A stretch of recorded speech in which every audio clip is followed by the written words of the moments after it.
తెలుగు దళిత వాడల సమగ్ర అభివృద్ధి కోసం వాటిని ప్రత్యేక పంచాయతీలుగా ఏర్పాటు చేయాలని, ఎస్సీ సప్లాన్ నిధులు నేరుగా ఆ పంచాయతీలకే అందేలా చూడాలని రిటైర్డ్ ఐపీఎస్ అధికారి పివి సునీల్ కుమార్ డిమాండ్ చేశారు. ఆదివారం విజయవాడలోని ఎంపీవీకే భవన్లో ఆయన ఆధ్వర్యంలో నిర్వహించిన రౌండ్ టేబుల్ సమావేశంలో వివిధ రాజకీయ పార్టీలు మరియు సామాజిక సంఘాల నాయకులు పాల్గొని ఈ డిమాండ్కు మద్దతు ప్రకటించారు. సమావేశం అనంతరం సునీల్ కుమార్ మీడియాతో మాట్లాడుతూ మాలపల్లి, మాదిగపల్లి అనే తేడా లేకుండా ప్రతి దళితవాడను ప్రత్యేక పంచాయతీగా గుర్తించాలని, అప్పుడే నిధుల వినియోగంలో వివక్ష పోయి దళితవాడలు అభివృద్ధి చెందుతాయన్నారు. గత 10 ఏళ్లుగా దళిత క్రైస్తవులకు ఎస్సీ హోదా కల్పించాలని చేస్తున్న పోరాటం కీలక దశకు చేరుకుందని, దీనిపై ఏపీ అసెంబ్లీ ఇప్పటికే 2 సార్లు సానుకూల తీర్మానం చేసి కేంద్రానికి పంపిందని ఆయన గుర్తు చేశారు. సామాజిక వర్గాలన్నీ ఏకతాటిపైకి వచ్చి సమస్యల పరిష్కారానికి కృషి చేయాలన్నారు. ఒకరి సమస్యలపై మరొకరు స్పందిస్తూ కలిసికట్టుగా ముందుకు సాగడమే ఈ సమావేశం ముఖ్య ఉద్దేశమని స్పష్టం చేశారు. ఎంతో కొంత నేర్చుకునే అవకాశం ఉంటుంది. అంత సబ్జెక్ట్ ఉన్న మనిషి ఆయన చెప్పిన దాన్ని కరెక్ట్. ఏంటంటే మంగళి సభ అని పెట్టండి, యాదవ సభ అని పెట్టండి, అలా కుల సభలు పెట్టినప్పుడు ఖచ్చితంగా ఆ గ్రౌండ్ అంతా నిండిపోతుంది. బీసీ అనగానే ఆ బీసీ అంటే ఎవడలే మనం కదా, ఈ పరిస్థితి పోవాలి. అదేవిధంగా మన ప్రయాణం దళితవాడ పంచాయతీ అనే దగ్గర మొదలైనప్పటికీ కూడా నేను ఇంటర్వ్యూలో కూడా చెప్పాను, TV9 వారి ఇంటర్వ్యూలో, ఖచ్చితంగా రాజ్యాధికారం కోసం అంటే రాష్ట్రంలో అధికారం కోసం ప్రయత్నించడం బాగుపడతా ఉంటాయి, పేటలు బాగుపడతా ఉంటాయి. అధికారం కోసం ప్యారలల్గా ప్రయత్నాలు జరుగుతూ ఉంటాయి. ఇప్పుడు నేను కాపు కులస్తులు గేమ్ చేంజర్స్ వాళ్ళు కలిసి రావాలన్నప్పుడు మీరు ఆ కులం గురించి ఎందుకు మాట్లాడారని చాలా మంది అన్నారు. మీకు రాజకీయం తెలియదు అని చెప్పి నేను మాట్లాడాను. అదే ఇప్పుడు విద్యాసాగర్ గారు మాట్లాడిన పాయింట్ అది ఏంటి, కులం ఆధారంగా ఏదైనా మీటింగ్ పెడితే సక్సెస్ అవుతుంది, అంతే తప్ప బీసీ అన్న దాని మీద పెడితే సక్సెస్ కాదు అని.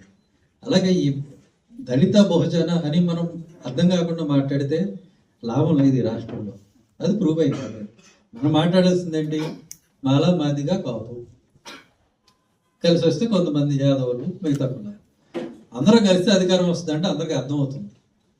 అండ్ ఆ బేసిస్ మీద కలిసి వస్తేనే అధికారం మారుతుంది తప్ప ఈ గేమ్ చేంజర్ క్యాస్ట్ అనేది రాకుండా మన బలం సరిపోదు. అది కూడా నేను నిన్న స్పష్టంగా చెప్పాను. ఎందుకనంటే కాపు కులం ఆల్రెడీ ఆ ప్రయత్నంలో ఉంది, అధికారం వేటలో ఉంది. ఒకసారి 16 సీట్లు రావచ్చు, ఇంకొకసారి 21 సీట్లు రావచ్చు. సీట్లు అయితే సాధించారు కదా, మనం అన్ని సీట్లు సాధించలేకపోయాం ఇప్పటి వరకు. అలాంటిది ఈ ఓట్ షేర్ అనేది అందరం కలిస్తే, ఈ ప్రధానంగా మాలమాదిగా కాదు 3 కులాలు మాత్రం కలిసినా చాలు, సుమారుగా ఒక 50% వరకు ఓట్లు ఒక దగ్గరికి వస్తాయి. వచ్చినప్పుడు నేను గతంలో కూడా చెప్పాను, ఒకేసారి 150 సీట్లు రాకపోవచ్చు, కానీ తూర్పుగోదావరి, పాత తూర్పుగోదావరి, పశ్చిమ గోదావరి, కృష్ణా, గుంటూరు, ప్రకాశం ఎక్కడైతే ఈ 3 కులాలు ప్రధానంగా ఉన్నాయో ఈ 3 చోట్ల కనీసం 50-60 సీట్లు గెలవటం అనేది పెద్ద పనేం కాదు. అదే పద్ధతుల్లోనే దళిత పంచాయతీలు కూడా చేయడం ద్వారా అధికారం చాలా దగ్గరగా వస్తుంది. దాంట్లో కొంతమంది మన దళిత వర్గాలకు సంబంధించిన వాళ్ళు ఎలక్ట్ కావడం, తద్వారా ఆ గ్రామ అభివృద్ధిలో, తద్వారా రాజకీయంగా కూడా కొంత సామాజిక న్యాయాన్ని సాధించడానికి అవకాశం ఉంటుంది.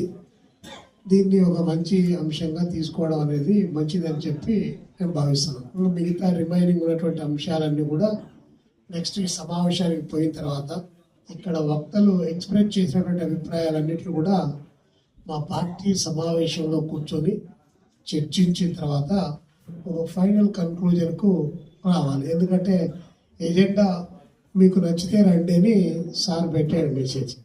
ఎజెండా నచ్చింది కాబట్టి దీనికి వచ్చాం, కానీ ఎజెండాలోకి వచ్చిన తర్వాత చాలా విషయాలన్నీ వస్తాయి. వాటన్నిటిని కూడా మళ్ళీ తిరిగి మేము పార్టీలో డిస్కస్ చేసుకొని దాని ప్రకారము ఏ పద్ధతిలో మనం మూవ్ కావాలనేటువంటిది దానికి సంబంధించి మేము అవుతాం. ముఖ్యంగా ఇప్పుడే చాలా అంశాలు మన విద్యాసాగర్ గారు చాలా అంశాలు చెప్పాడు. ఇవన్నీ కూడా సమాజంలో నిరంతరాయంగా సప్రెషన్స్కు గురవుతున్నటువంటి వర్గాల్లో విపరీతంగా కొనసాగుతున్నటువంటిది. వాళ్ళు పాలకులు ఎవరైనా కావచ్చు, వాళ్ళు పాలకులే. దానికి సంబంధించిన దాంట్లో అందులో డిస్ప్యూట్ ఉండాల్సినట్టు అవసరం లేదు.